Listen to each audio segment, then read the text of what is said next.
कि आपको ऑर्केस्ट्रा से उठाकर नॉस बना दिए। ज्यादा तिगर बिगर बताइएगा तो फिर से उठाएंगे और जाके फेंक देंगे ऑर्केस्ट्रा में, बस नाचने लगेगा थर्मामीटर। तो ये मालूम ही नहीं था कि सुबह, हाँ पहले सब प्लान था। आज जो कि मेरे से भी पूछे कि यहाँ से नेपाल कितना दूर पड़ेगा जाने के लिए। अच्छा, लेकिन मुझे ये नहीं मालूम कि बंदा वो नेपाल भागने के लिए पूछ रहा है। जो कि मैंने बताया उस रात में मेराज भाई मेरे से बोले कि विक्रम भाई ऐसी सी बात है, मैं परेशान हूँ, मेरे को समझ में नहीं आ रहा मैं क्या करूं। तो मैंने बोला कि ठीक है बात करते हैं। मैं बात करता हूँ, अभी क्या दिक्कत है। वो बोले कि उन्हें मेरे बोले कि अभी कैरियर पर ध्यान देना चाहिए, कैरियर करना चाहिए। हाँ प्यार हम लोग में प्यार हमेशा है, प्यार रहेगा, हम शादी भी करेंगे उनसे। मेरे से बोले थे कि मैं शादी भी करूंगा और शादी की भी हूँ, मतलब ये हमसे बोले हैं। और फिर बोल रहे हैं कि नहीं अभी ये सब कर रहे हैं कोर्ट मैरिज, ऐसे से मेरे को अजीब सा लग रहा है, मैं थोड़ा सा परेशान। तो हम बोले कि ठीक है मैं बात करता हूँ। तो मेरा उन्होंने हाथ पकड़ लिया है। वो बोले कि नहीं अभी बात ना करो। और फिर वो मेरे को बोल रहे हैं कि सुबह वन्नू को समझाना। हम बोले कि वन्नू को सुबह समझाना, रहे आप लोग सुबह 5 बजे आप लोग निकल जाओगे, 5 बजे हमारे शूटिंग है, मैं निकल जाऊंगा, तो कहाँ बात करने का मौका मिलेगा। मैं ये बात बोला हूँ, सर भी थे। तो फिर भी वो कह रहे हैं सुबह समझा, लेकिन ये नहीं मालूम था क्यों बार बार कह रहे हैं सुबह समझाना। तो हमको ये मालूम ही नहीं था कि सुबह, हाँ पहले सब प्लान था। आज जो कि मेरे से भी पूछे कि यहाँ से नेपाल कितना दूर पड़ेगा जाने के लिए। अच्छा, लेकिन मुझे ये नहीं मालूम कि बंदा वो नेपाल भागने के लिए पूछ रहा है। जो कि मैंने बताया कि नेपाल में ज्यादा दूर नहीं है, 400 400-500 किलोमीटर पड़ेगा। ठीक है, तो ये सब चीजें। लेकिन मैंने मैंने वो पीसी देखा, मेराज भाई का पीसी देखा, वो बोल रहे हैं कि मैं भागा नहीं हूँ, तो ये गलत बात है। वो आंखों के सामने भागे हैं। नमस्कार, बस निकल गई हवा। अब बताइए, कोई व्यक्ति ठीक है विदेश जाए, इसमें कोई दिक्कत नहीं है, लेकिन जब ये मैटर आता है, आप समझिए सब तैयारी हो गया है, धर्म भी बदलने के लिए तैयार है, शादी करने निकाह करने के लिए तैयार है, और इसके बाद अचानक से 3 बजे भोर से फरार हो जाता है। और भागने का प्लान कहाँ था? नेपाल। आसान है ना, न वीजा न पासपोर्ट, आराम से जाकर छिप जाएगा। और वैसे भी वहां भी नेपाल में भी इसके फॉलोवर्स हैं, इसे छिपा लेंगे आसान से। तो जरूरत क्या पड़ी? अगर ये निर्दोष है, बेगुनाह है, इसने कुछ नहीं किया है, तो भागने की जरूरत क्या है? इसके पास कुछ तो एविडेंस होगा ना, जो वो ये प्रूफ कर पाए कि हम निर्दोष हैं, बेगुनाह हैं। भागना मतलब क्या है? भागना कौन भागता है? एक कॉमन सेंस की बात है कि अगर पुलिस पीछा कर रहा हो चोर का और वो भाग रहा है, इसका मतलब कुछ तो कारण है ना। अगर कारण नहीं तो वो खड़ा होकर सामना करेगा कि हाँ बताइए क्या बात है, हमने कोई गुनाह नहीं किया है, आप ऐसे कैसे उठा कर ले जा सकते हैं।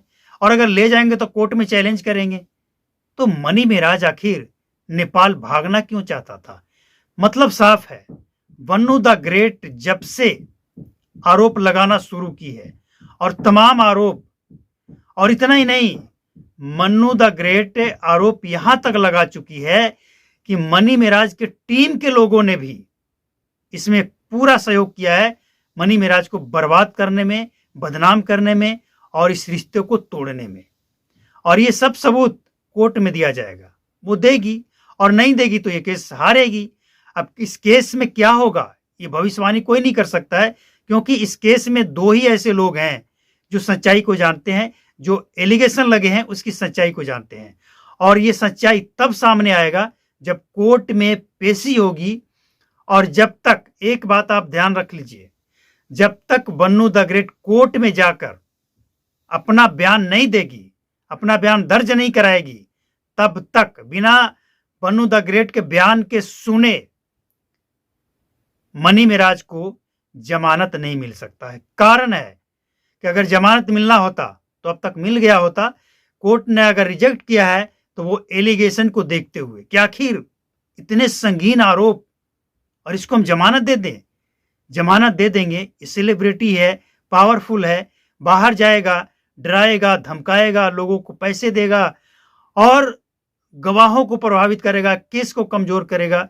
कोर्ट को ऐसा महसूस हुआ, कोर्ट ने कह दिया कि नहीं, जब तक हम सुनेंगे नहीं दोनों पक्षों की बात, जमानत संभव नहीं है, क्योंकि एलिगेशन बहुत ही गंभीर है। कोई अपने साथ लड़की को लेकर आए, किस लिए? काम करने के लिए, और काम करते करते ये सब कुछ कर जाए, ये लोगों को हल्के में लगता है। और जिसे हल्के में लगता है ना, वो एक छोटा सा काम करे। उस वन्नू द ग्रेट की जगह पे अपनी बहन और बेटी को रख कर देखे, उसके ऊपर क्या बीतता। गुस्सा आता, क्रोध आता या नहीं आता। मतलब इससे नहीं है कि दोनों की सहमति से हुई है, मतलब इससे है कि अगर एक आज नाराज है तो वो नाराज क्यों है। आज अगर वो संघर्ष कर रही है, आज वो अपने हक के लिए लड़ रही है, तो क्यों लड़ रही है, ये नौबत क्यों आई। कुछ तो कमी, कुछ तो गलती रहा होगा ना। और वही तो कोर्ट में पर्दाफाश होना है। सोशल मीडिया पे चिल्लाने से कुछ नहीं होता है। कोर्ट इन सब चीजों को देखता और सुनता तो है, लेकिन उस केस पे इसका कोई फर्क नहीं पड़ता है। जो लोग कमेंट बॉक्स में आकर, सोशल मीडिया पे आकर चिल्ला रहे हैं, वो कोर्ट में जाकर बताए। यहां चिल्लाने से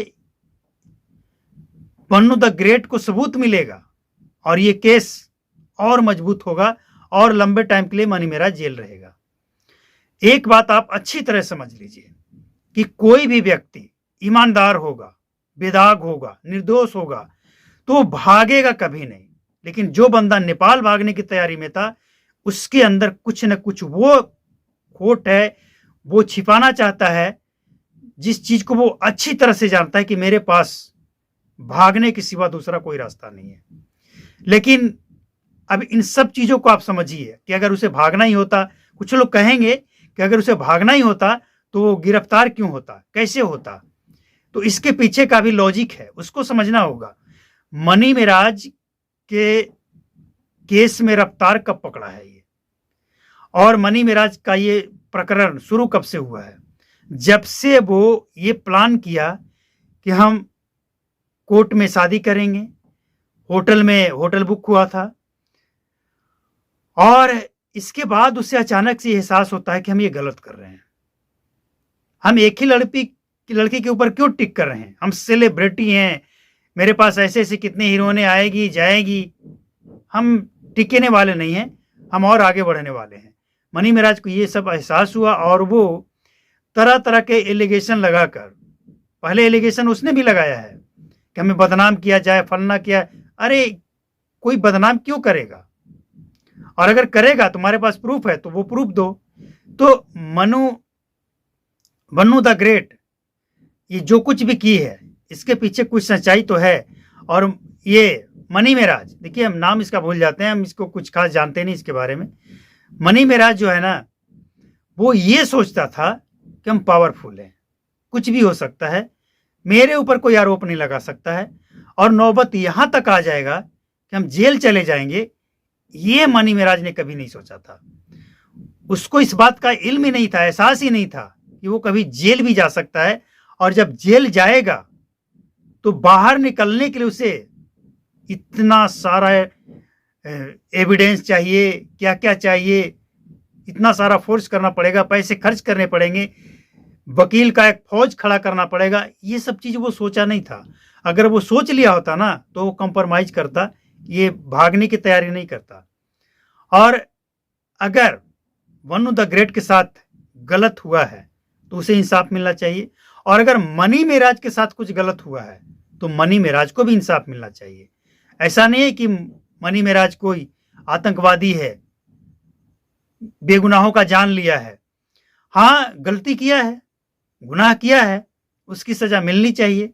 लेकिन अगर प्रूफ है तो देखिए, सच्चाई क्या है ना तो आप जानते हैं ना हम जानते हैं। यहां तक कि मनी मेराज के माँ बाप को भी नहीं पता है, मनी मेराज के टीम में काम करने वाले लड़के लड़कियों को भी नहीं पता है, और वन्नू द ग्रेट के गार्जियन, माता पिता, भाई बहन, किसी को कुछ नहीं पता। अगर किसी को पता है तो 3 ही ऐसे लोग हैं, लोग 2 ही हैं, एक भगवान है।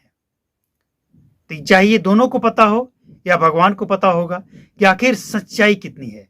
तो भगवान गवाही देने तो नहीं आएंगे, लेकिन उनकी जो अदालत है ना, उसमें सुनवाई नहीं होता है, लेकिन फैसला होता है, और फैसला करेक्ट होता है।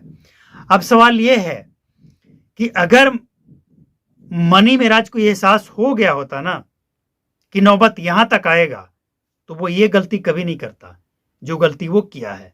लेकिन सफाई देने वाले, अफवाह फैलाने वाले, कुछ भी, तो इससे कोई फर्क नहीं पड़ता है। जो सच्चाई है वो सच्चाई है, और सच्चाई हमेशा